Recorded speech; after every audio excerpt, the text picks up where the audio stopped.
आज के एपिसोड में एक वास्तविक कहानी के माध्यम से जानेंगे कि किस तरह से एक संपन्न पढ़े लिखे परिवार का 14 साल का बच्चा ओसीडी जैसी मानसिक समस्या से ग्रस्त हो जाता है और वो भी बिना किसी बड़ी वजह के।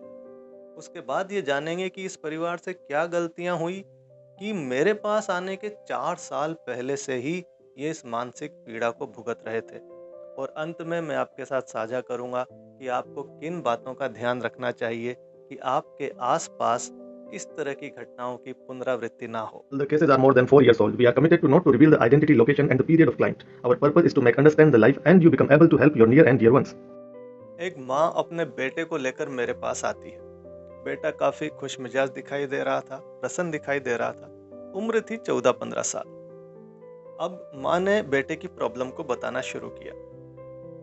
उन्होंने सबसे पहले कहा, सर आज से काफी समय पहले, 4 साल पहले, ये दरवाजे की जो चिटकनी होती है उसे एक निश्चित क्रम में लगाया करता था और इसको ऐसा लगता था कि मैं इस क्रम में लगाऊंगा तो मेरा एग्जाम अच्छा जाएगा।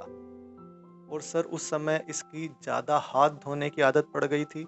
ये आधे घंटे तक, 25 मिनट तक ये हाथ ही धोता रहता था। और सर वो जो मंदिर होता है, मंदिर की देहली अगर इसके पाँव से छू जाए तो कई बार इस तरह से उसे सीने से लगाने का, उसके ढोक देने का काम करता था। और सर ये कई बार मेरे हाथ को अपने सिर पर फेरा करता था, बार बार मेरे हाथ को पकड़ लेता था, उसको मेरे सिर पर रखता था, खुद के सिर पर मेरे हाथ को रखता था। और सर ये काफ़ी एक्साइटेड भी रहता है, कभी चैन से बैठता ही नहीं है, हाइपर एक्टिव है। लेकिन सर ये सभी प्रॉब्लम अब बहुत कम हो गई हैं।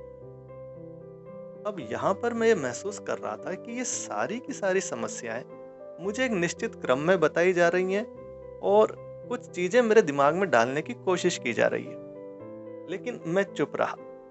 अब मैंने बेटे से पूछा कि भाई अब आप बताइए क्या बात है। बेटे ने मुझे जो प्रॉब्लम उसकी माँ ने बताई थी उनको नकारना शुरू किया। बेटे ने कहा कि देखो सर, वो मंदिर की देहली है ही इतनी नीचे, तो उससे पाँव छू जाता था तो फिर सर सम्मान तो करना पड़ेगा, मुझे ढोक देनी पड़ती थी। और जो मैं मम्मी का हाथ अपने सिर पर फेरता हूँ तो वो तो आशीर्वाद है।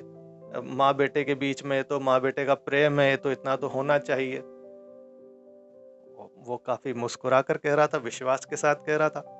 और मैं कह रहा था कि हाँ भाई, सही कह रहे हो तुम, इसमें कोई गलत नहीं है। फिर उसने कहा कि सर मुझे नहीं लगता कि मुझे ओसीडी है।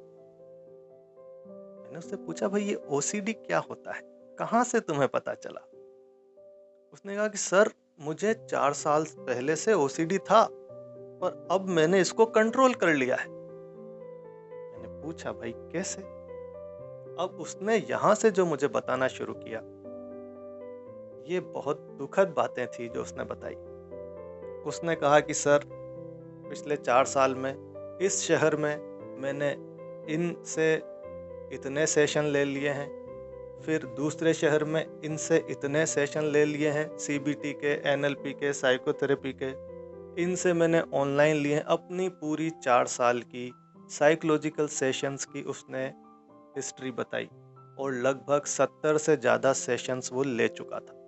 और साथ के साथ वो 4 साल से मेडिकेशन पर था, दवा ले रहा था, केवल इस चीज़ की कि उसे ओसीडी है। और बार बार उसका ये कहना था कि सर मैंने इसे कंट्रोल कर लिया है। मैंने पूछा भाई कैसे, क्या कंट्रोल कर लिया है तुमने? उसने कहा सर मेरे पापा ने मुझे एक बुक ला कर दी, ओसीडी। मैंने उस बुक को पढ़कर ओसीडी को अच्छे से समझ लिया, जान लिया, और ओसीडी को जानकर मैंने ओसीडी को हरा दिया है। मैं जान रहा था, मैं समझ रहा था कि ये 14-15 साल का बच्चा न तो ये कुछ कंट्रोल कर पाया है, न ही इसने कुछ हराया है। एक मानसिक भ्रम में जी रहा है, क्योंकि अभी भी उसके दवा चल रही थी और यदि वो उस एक गोली को लेना छोड़ देता था तो उसे इरिटेशन होने लगती थी। जब उसने कहा कि मेरे पापा ने बुक ला कर दी, तो अब मेरा ध्यान उसके पापा पर गया। लेकिन यहाँ पर मैं आपसे एक सवाल करना चाहूँगा। आप अपने विचार साझा कीजिए कि एक 14-15 साल के बच्चे को किसी मानसिक समस्या के लिए, वो भी चिंता, परेशानी, एंजाइटी, घबराहट के लिए क्या दवाओं की ज़रूरत हो सकती है? कमेंट करके जरूर बताएं। अगले एपिसोड में मैं आपके सामने रखूंगा कि उसके पापा से कौन सी गलतियां हुई कि बात यहाँ तक पहुंची। और जहाँ तक मैं समझता हूँ, मेरा विचार है, इस उम्र के बच्चों को अगर चिंता, परेशानी, घबराहट होती है तो किसी साइकाइट्रिस्ट या साइकोलॉजिस्ट को सर्च करने के बजाय हमें ये सर्च करना चाहिए कि इसके पेरेंट्स से, इसके भाई बहन से, इसके गुरुजनों से कहाँ से इसे अनकंडीशनल लव नहीं मिल रहा है।